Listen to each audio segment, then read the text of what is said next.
The original Pentium 4 was a disaster for Intel. It struggled to beat the previous Pentium 3s and it also had stiff competition against AMD. Even worse is the Intel Celeron based on the infamous Netburst architecture. In theory, the Netburst architecture could clock very high. It had a 20-stage pipeline and Intel envisioned to reach 10 GHz. But we all know that never happened. Temperatures and heat got out of control and Intel pulled the pin at 3.8 GHz. Intel did their best to improve the performance and over time we saw increases with the frontside bus, the cache size and also the memory performance. Initially dual channel RAM bus and later dual channel DDR.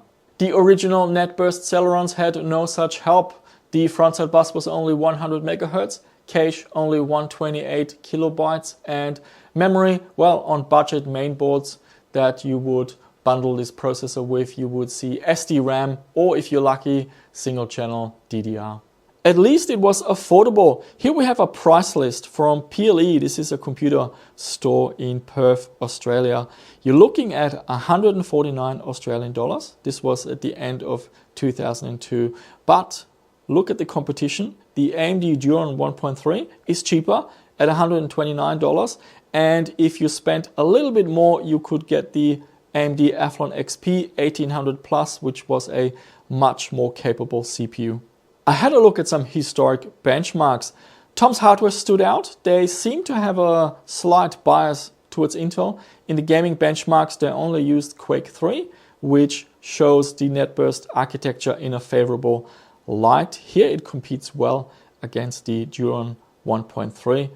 AnandTech was more critical. They tested a range of games and in one game in particular, Comanche 4, the Netburst architecture really struggles.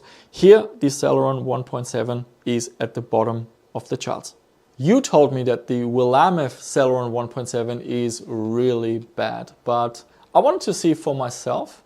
And also there's more to retro gaming than just the CPU performance. One of the benefits of going with Intel is you get solid chipsets, a reliable system, stable drivers, and you are compatible with all the video cards. Let's start with the motherboard. I had all sorts of options. Now I didn't want to go too low end and pick a mainboard with SD-RAM. I think that would be even more terrible for the Celeron. So we're going with single channel DDR. It's a motherboard from ASRock, the P4i65G. Finding a decent CPU cooler for socket 478 can be a challenge, especially if you want to buy something new. Still available is the cooler from StarTech. However, I found the fan to be quite noisy, so I hopped on Amazon and I bought a 60mm fan from Noctua and wow, I'm really impressed. Firstly, made in Austria, how awesome is that? My hometown. And the cooling performance, well, the cooling performance was excellent with the stock fan, but the noise was terrible. This one, it runs at around 3000 RPM, but it is whisper quiet. I'm really impressed. For RAM, we have 256 megabytes of DDR memory and the motherboard defaults the speed to 133 megahertz. We're using the Leadtech WinFast A250 video card. This is a NVIDIA GeForce 4 Ti 4200, one of the very popular video cards for PC retro gaming. The cooler was a little bit on the noisy side. It was doing some rattling noises. I didn't want to swap out the entire cooling solution because this cooler is actually pretty nice. So I added some lubrication and yes, it made a huge difference. I like to have good sound in my games. We're using the Audio G2 ZS for this project, together with Joseph's drivers, the VXD drivers for Windows 98. For storage, we continue using the Gotek USB floppy emulator. Here I can boot the Windows 98 floppy disk and then format and partition the SSD. I'm using a modern SSD, 32 gigabytes, together with a StarTech SATA to ID adapter. And after you install the chipset drivers, make sure you enable DMA mode in Device Manager. And here we have some ATTO disk benchmarks. We're getting very solid drive performance. Let's run some benchmarks. In GL Quake, we're getting very solid performance. Even at 1600 by 1200, we're getting 166 FPS, so that's a good start. Quake 2 also runs pretty well at 1600 by 1200, still 186.5 FPS. In Quake 3, the numbers are a little bit lower, but even here at 1600 by 1200, we're still getting 101.8 FPS. That is a solid start. But then I tested a few Direct 3D games and I was a little bit surprised at first. Here we have Expendable running at 1024 by 768, and at first I thought maybe VSync is activated, limiting the FPS, but no, later the benchmark will hit the 100 FPS marks, but it also drops into the 40s. Here we have the results, and well, if you Google what does a CPU bottleneck look like, you will get a graph like this. Basically, we get the same result across all the resolutions. This is the processor holding everything back. In Draken, we get a similar picture with a little bit of a GPU weakness at 1600 by 1200. Still, all the benchmarks are over 60 FPS. However, this is the average. That means in many situations, you will drop below 60 FPS. And if you're playing with VSync without triple buffering, that means the frame rate will drop down to 30. So the benchmarks are showing a mixed result with excellent performance under OpenGL, but in Direct 3D, the performance is not as high as I would like. So let's test some games to get some more feedback of this CPU. Screamer 4x4. I've been playing this game quite frequently on the channel.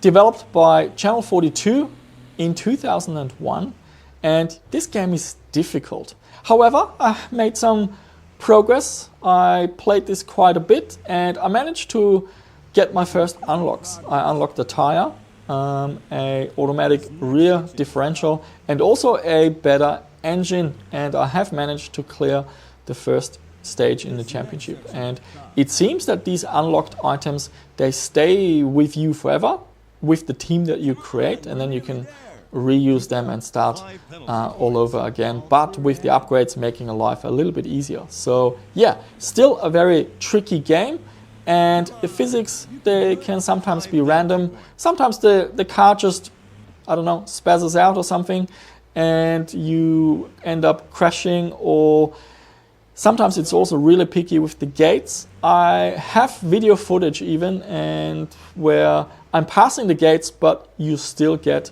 penalized, and I'm not sure why. Maybe the physics engine is not that great, or some issues with collision detection. Either way, I still think this is a game worth checking out. It supports OpenGL, Direct 3D, and the Glide API. There are 3 executables in the game folder, and it is DRM-free on GOG. We're playing at 1024 by 768 today, so just install the game on your modern computer, copy the folder on your retro gaming PC, and enjoy the game. Tachyon the Fringe. Let's continue playing this awesome game. So my plan was to keep backups of the save games, and that way I can continue playing these games. I have transitioned away from just quickly benchmarking games to actually sitting down and playing them and sharing my experiences, because playing games, this is really what it's all about. Although I enjoy playing with the hardware maybe a little bit more even. Released by NovaLogic in 2000, we're playing at 1024 by 768. I have enabled EAX. All the settings are set to the max, and I'm using a joystick, the Thrustmaster T16000M. This joystick works really well with Windows 98. I wish there was an option to disable the glowing LED light. It's a little bit annoying, but if you play the game, you're not too easily distracted.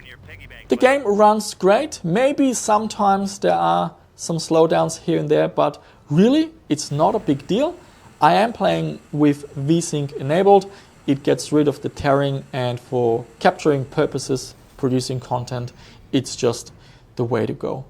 I believe I chose my side. I picked the mission for Galspan, and it seems, yeah, now I'm locked in with the quest, with the story, and yeah, so far really good. I've done a few more missions. There are the typical escort missions or defending missions where you have to help out a ship that's being attacked. There was one interesting mission where you have to scan a bunch of ships and look for a specific cargo, and then once you've identified it, you have to disable the power generator so that the technology could be, basically stolen. However, I'm stuck. I got to a mission where you have to dock at a space station, Midas station, but I'm missing something really obvious. I'm approaching the landing pod. It's telling me I can land, but nothing happens. So I'm missing something. Maybe there's a command I need to use. Let me know if you know what to do. So this is another game from GOG, DRM-free. Install it on your modern computer, copy the folder across. That's all it takes. No launcher, no DRM, no patches you need. Just enjoy playing the game. And one more game. This is Shogo, a fantastic FPS game launched in 1998 by Monolith Productions. So in this video, I'm continuing playing games. I don't want to start playing too many new games because then it gets confusing and it defeats the purpose of actually playing games if you just start playing all these new games. But there will be many videos going forward, many games we will check out. So bear with me, we will get to all of them. So in Shogo, I was previously stuck. There was a scene where you had to drop down into a shaft, and on the F-164, I just couldn't reach the bottom. And I believe the process is just too fast and the physics engine just totally gets screwed up despite using VSync. Now, the Celeron 1.7, it's not fast, and look at that. I dropped down perfectly. I can continue playing this game. So another situation where slow is good. I found Shogo quite easy in the beginning, but it's now getting a little bit harder, especially now there's a section where you're without your mech suit and you're running around as a human, so you're more vulnerable. But I've been primed by playing Max Payne. This game is so difficult where you have to quick save and quick load around every corner. So that prepared me. I think F6 and F7 is quick save and quick load in Shogo, and that way, I'm making solid progress. It's not too frustratingly difficult. I'm enjoying the variety, the cutscenes, the story. It's a really fun game. And again, this is another game I bought from GOG, installed it on a modern computer, copy the folder across. There's two settings I had to change this time. The first one, triple buffering. I had to do that in the last videos as well. It gets rid of the user interface flickering in the screen, and some of the text was corrupted, and there is a compatibility option also in the game, something with pixel shifting, and that fixed the issue. So all in all, a beautiful game. So what are my thoughts on the Netburst Celeron 1.7? It's not a total disaster because the clock speed is quite high at 1.7 gigahertz. It is still capable in many Windows 98 machines. However, for this socket, there are so many better options. You could go with a Willamette-based Pentium 4, but you're much better off going for one with the Northwood core. Now, in the same year and on the price list, you could see there's a Pentium 4 2.8. It sold for 1,000 Australian dollars, and I'm planning on doing a follow-up video where I'm going to upgrade this CPU to the Pentium 4 2.8, and we're going to see how much better the performance is. So all in all, I don't think it deserves the thumbs down. It's not a total disaster, so it gets the neutral thumb.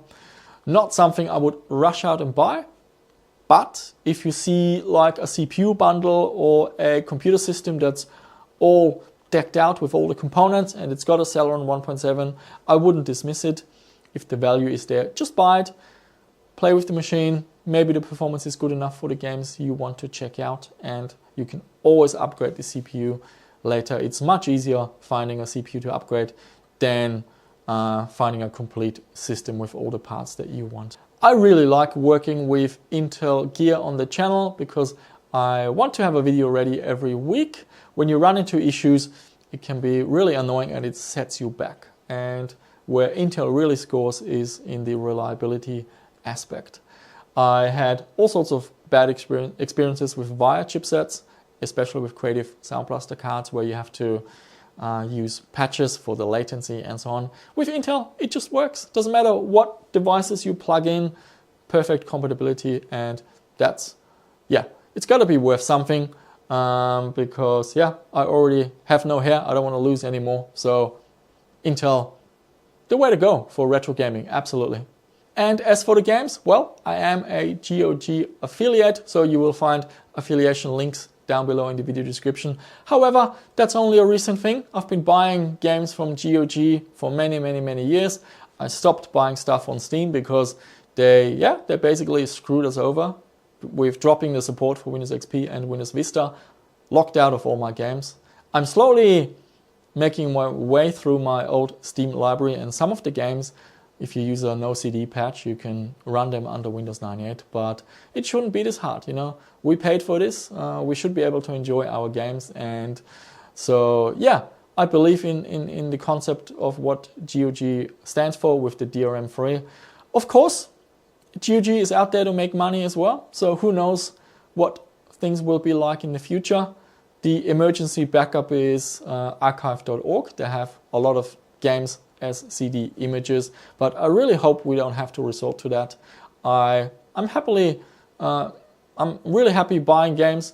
We have the money to spend, and it shouldn't be this difficult. And I hope more developers approach GOG and make their old game library available. So there you go. That was the Intel Celeron Willamette 1.7. Not a total disaster, but if you had one back in the day, you would probably be running Windows XP with more demanding games, and yeah, the performance is absolutely horrible. But Windows 98 is not as demanding, and you can easily drop in a faster Pentium 4 in such a machine. That's it. If you enjoyed the video, consider subscribing, especially if you're new.